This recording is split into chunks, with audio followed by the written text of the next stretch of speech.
Hey everyone, welcome back. So this is an overview of the LSA install and supporting mods that I just completed. The first set here is me modifying the fuel hat. I had to add a common ground. The two wires that were in the hat weren't enough, so the two 10 gauge are now the feeds, and then there's a common ground in the center. It was a bit of a struggle to fit everything in there, but it worked out. And this is modifying the transmission crossmember. So I'm in here working on the crossmember that I re-welded and braced for the transmission. So that's in here now, fully mounted up, good to go. As you can see, everything's all cross braced with the new subframe connectors, which is nice. Here's the wheels. These are the 5.5 backspace that I measured out, and like I said, these wheels fit perfect on the car. They just don't fit with tires on them, which is kind of a problem. So I ordered some 6.5-inch backspace that will be here soon. The only issue with that is they are black. So I have to remove the powder coating and I have to polish them. So that's gonna be just the most fun. Now that I've got the trans crossmember in, I think the next step, I'm going to take out the radiators and the fans, and I'm gonna take the crank pulley off and I'm gonna drill it and put it back on.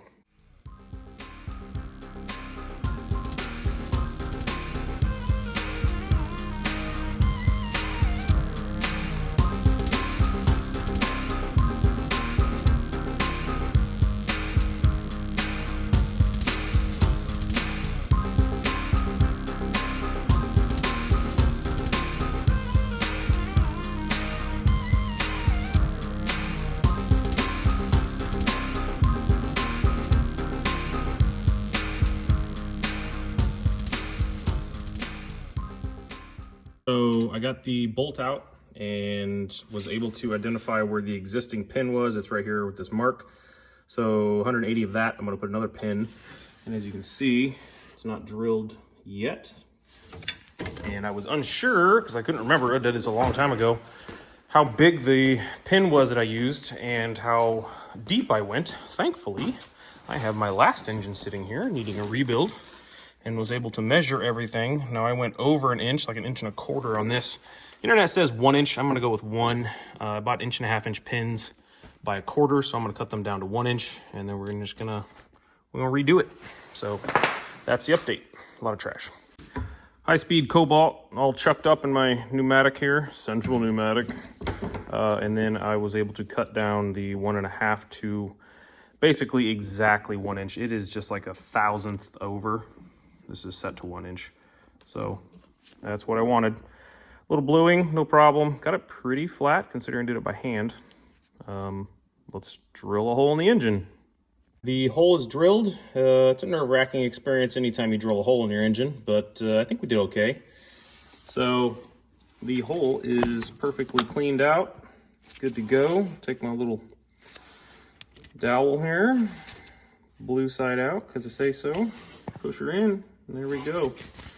A little past flush, which is perfect. I don't want the washer hitting on it. This one is a little higher than flush. I mean, it's just like a couple thousandth, and I think the washer hits up on it, but I don't really think it's a big deal. I can't get it out because I think when I torqued the balancer, it rotated a little bit and it's got it pinched. So, but this guy comes right out. No problem. Slides in, slides out. So once I get everything in and retorqued, it'll probably get wedged as well. So the only way to get these out will be to take the balancer off. But that part is done. So I wanted to show you guys the tool that I made. I was looking online and they wanted $50 for something like this, just kind of a fixture. So I took 3 good washers, a little bit of tubing that fit the exact part of this bolt here, which is a stock bolt, and I ground down the washer off of it. And I just welded everything together, drilled a 1/4 inch hole in it. And then once it's in there, that's a pretty solid fixture. It could be a little bit deeper. If anybody was gonna remake this, I'd probably put maybe 2 more washers on it, because you can kind of get, when you drill the hole, you can get up, down, left, or right. But if you just kind of pay attention to what you're doing, it seemed to work out okay. So there we go. That step is done. Put everything back together, try and torque this ARP bolt to 250 foot-pounds, which good thing I have a flywheel tool, because that's quite the ask. Okay, it's the next day. Got the crank bolt in. I need to torque it, and I got this tool that goes on your flywheel to hold the flywheel steady while you're torquing it to 250 foot-pounds. that little guy there. And I'd love to put that in, except I can't get my damn starter out. So the reason I can't get my starter out is this boss right here on the block is hitting against the ear on the starter. And apparently, because of the header placement, it's not allowing the starter to come out. So I'm gonna cut it off. So that fell off the car after I cut it off. And the starter basically fell out. So at some point, I'll come back in here and grind this smooth and make it look nice. I don't think it was structural at all. And if it was, we will find out together.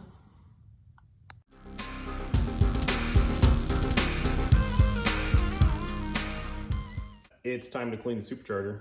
So we got some crud, some gook down in the port area on both sides that I'll be cleaning out with this not sponsored, but much used brake cleaner.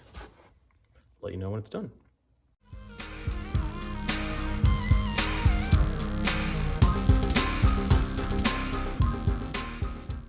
Okay, so the scrubbing's done. Got it pretty clean.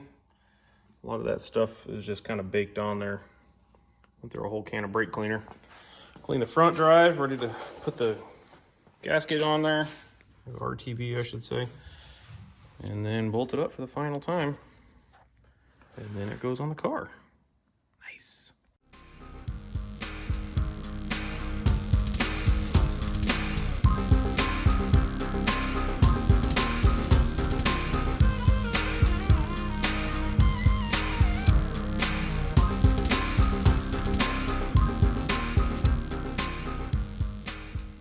About to put the blower on, and then remembered that I had this other idler that came with the kit for the adapter plates, and I said, all right, let's throw that on real quick. Well, can't do that real quick because it goes right there on those 3 mounting bolts for the water pump, which is fine.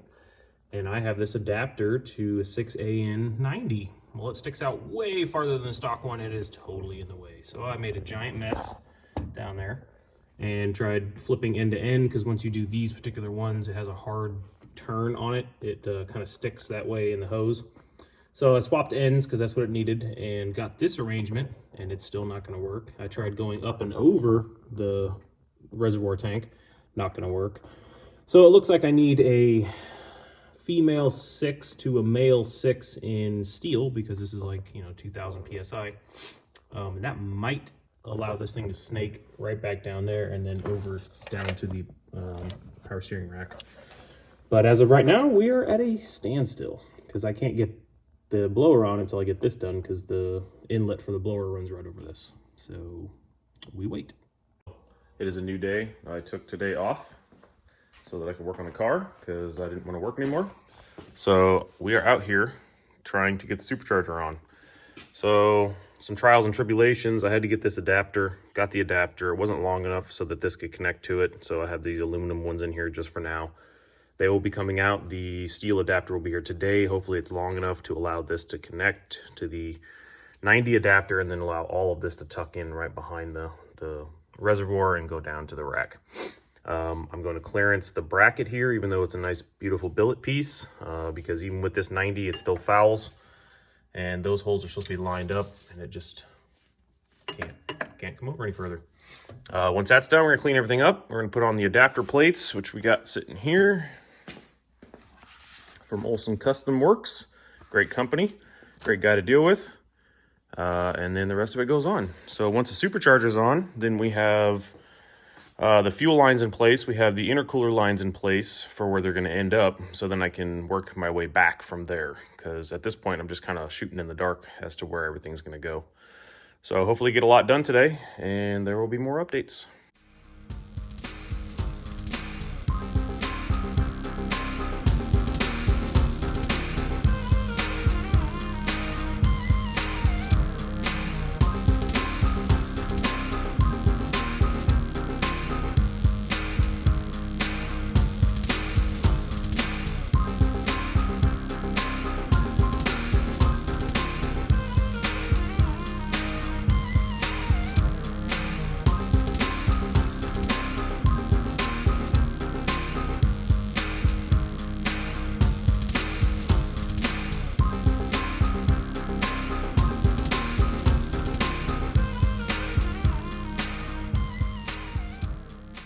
I was able to grind down the bracket enough to get the fittings to fit. I didn't actually need the adapter. All I needed was the stuff that I had, which was surprising, but it worked. So I got all that in there and then progressed to the next step, which you'll see. Boom. Supercharger on. Bracket in. Idler on. 90 with some rubber hose. Down where it goes. Yeah, I know, dumb rhymes. But supercharger's on, so a lot of things are next. The immediate need is to get the injectors and rails in. I just got the red injector O-rings, which I had the oranges. I didn't realize there was a difference. They don't fit very well, so I bought the reds. The big question at this point, though, is how the hell I'm gonna get this throttle actuation. This is all the way full throttle. How to get this to work. So what I'm thinking is I'm gonna build a rod. It's gonna go from here to here, and it's gonna have an arm on it, and it's gonna swivel back and forth. And then over here, I'm gonna put the cable, and then it's gonna run down here over to the throttle body. I don't know if that's gonna work. It's gonna be a lot of work and a lot of trial, but I'm gonna give it a shot.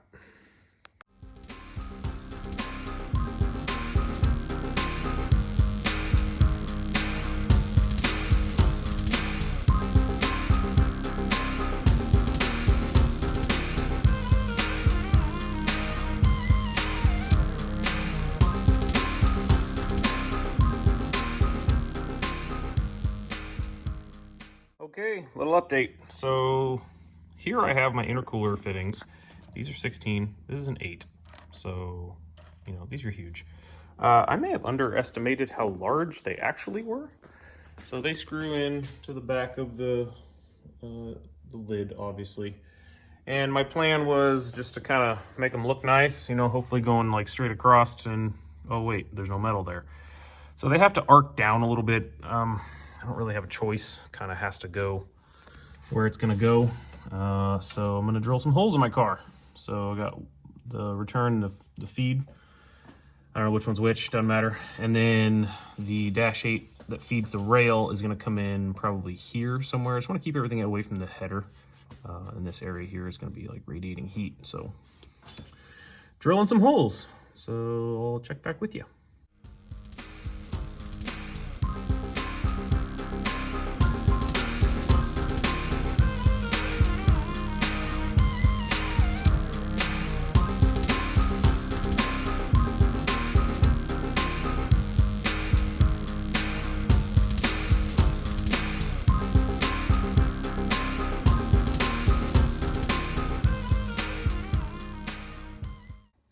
Well, good morning. It's a new day. We have a lot of things to do. So I need to finish up the fuel feed from the tank. I need to make all the lines. We have all the lines here to get it going. And since everything in the engine bay is basically finalized, at least the feed side, I can go ahead and start on everything before that. I need to make the crossover. It's going to be a front crossover because I just wanted everything to be in this side, out this side into the regulator. So this is actually going to be a 180 on this side, which is fine. It's after the rails, so I'm not really worried about it. Another thing I need to do is finalize the throttle cable. So did some looking online, talked to some people, and they recommended just drilling another hole. So it looks like I'm going to be drilling a hole around here so that the throttle cable can snake right along the valve cover there. And then once I do that, I'm going to modify the pedal on the inside, and then we'll just be cable operated without all the complexity, which is really what's necessary at this point because I got to move this project along. Let's see, what else is going on today? So the fuel line, like I said, needs to be finalized. And then I got my plates. I had to kind of special order these guys.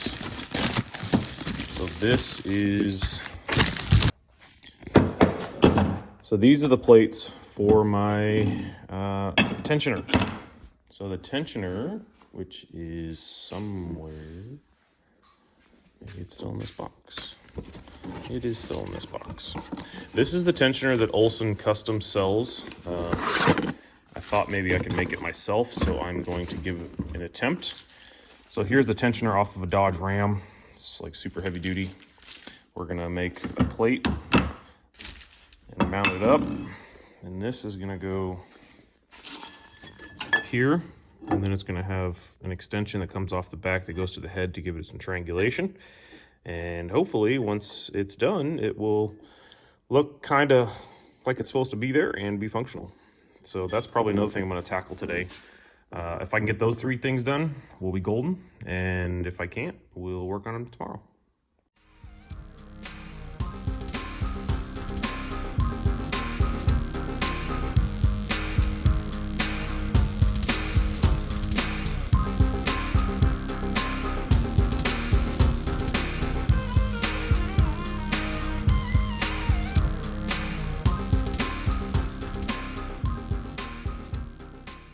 Okay, so here's an after lunch update.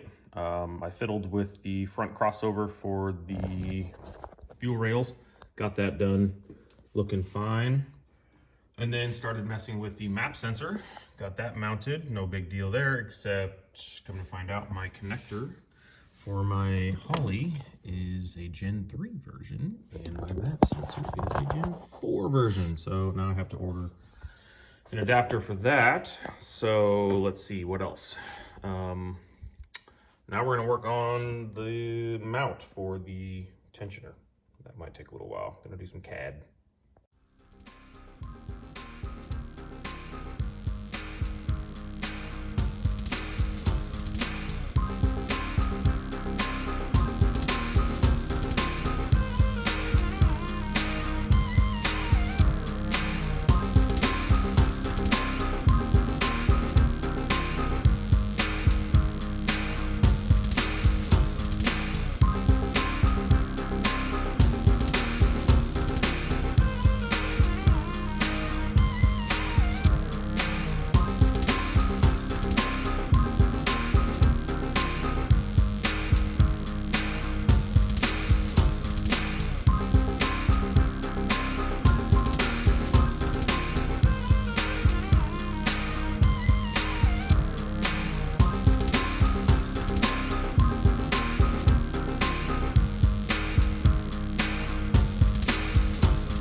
Okay, it's the end of a really long day.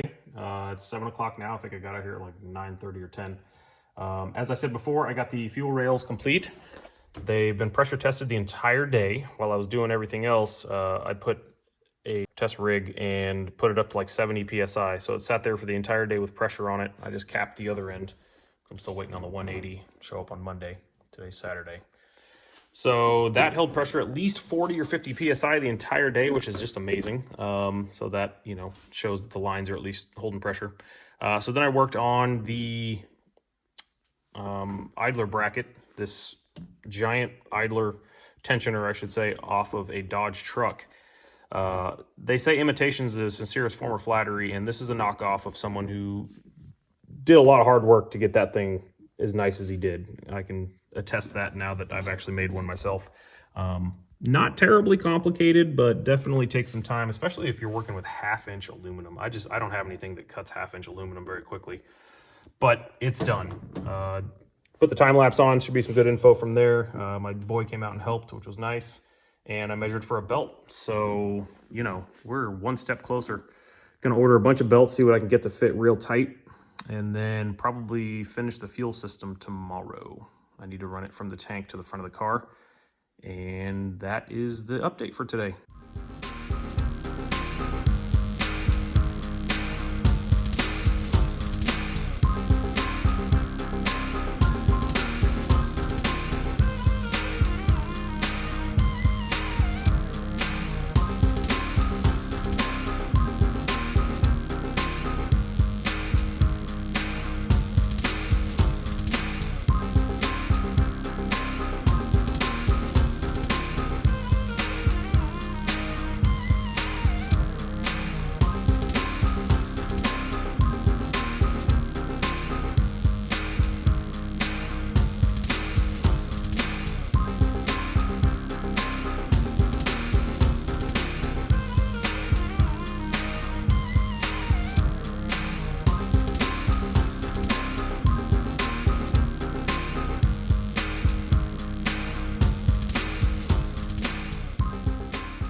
So it's the end of Sunday. I did not record an intro this morning because I kind of got a late start and wasn't really sure what I was going to be able to accomplish, so I wasn't going to set any goals.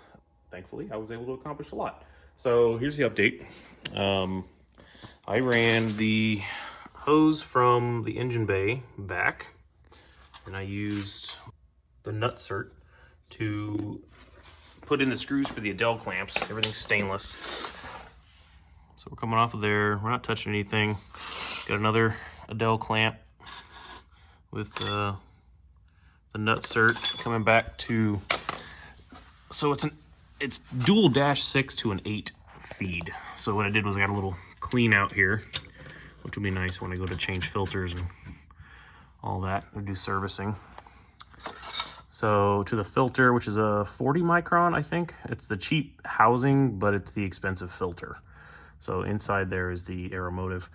Anyways, we got the E85 sensor and then just a second feed, and then all the way back it's set up with the little mounts so that we can keep everything separated. I put some rubber in there. I don't know, maybe I got 8 AN clamps, but they didn't fit very tight, so I fixed them up. Sliding, so.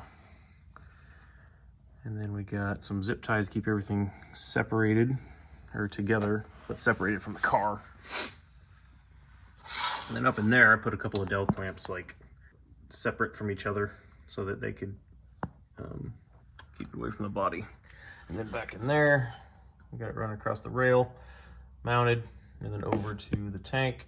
It's double zip tied, if I can get a video there. Double zip tied to the tank strap, and then it just goes up to the hat.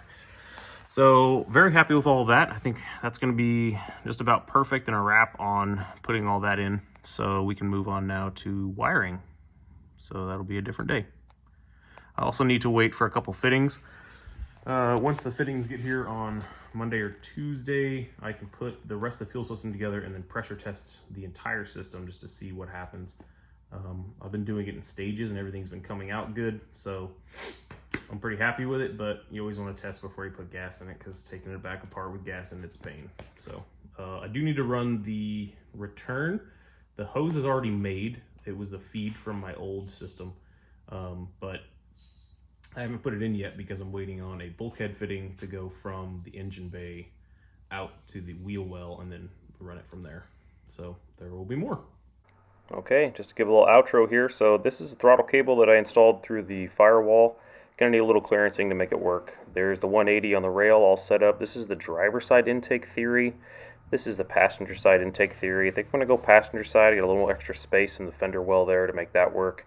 And now we got the 6 return to the tank, all bulkheaded and attached and safety out of the way. And here it is, just running down the rest of the rail. So in the next video, I'm hoping to actually get the car started. You know, that's definitely one of the things I'd love to accomplish. So hopefully we don't run into any snags and I can put out another video for you guys. Thanks for liking. Thanks for subscribing. See you next time.